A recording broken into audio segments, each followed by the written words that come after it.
महे निधेनान्त्वा निधिपदिकुं हवामहे वसो मम आहमजानि गर्भधाम तमजासि गर्भधाम अम्बे अम्बिकें बालिके नमानयति कश्चन सहस्रस्ते सुवर्णा सुभद्रिकां काम्पे लवासिनीं ॐ सुशान्तिर्भवतु श्रीमन्महागणाधिपतये नमः।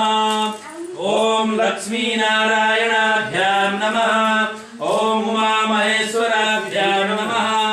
ॐ वाणीहिरण्यगर्भाभ्यां नमः। ॐ शशिपुरन्दराभ्यां नमः। ॐ मातृपितृचरणकमलेभ्यो नमः। ॐ इष्टदेवताभ्यो नमः। ॐ ग्रामदेवताभ्यो नमः। ॐ ग्रामदेवताभ्यो नमः। ॐ स्थानदेवताभ्यो नमः। ॐ वासुदेवताभ्यो नमः। ॐ सर्वेभ्यो देवेभ्यो नमः। ॐ सर्वेभ्यो ब्राह्मणेभ्यो नमः। ॐ सिद्धिबुद्धिसहिताय श्रीमन्महागणाधिपतये नमः।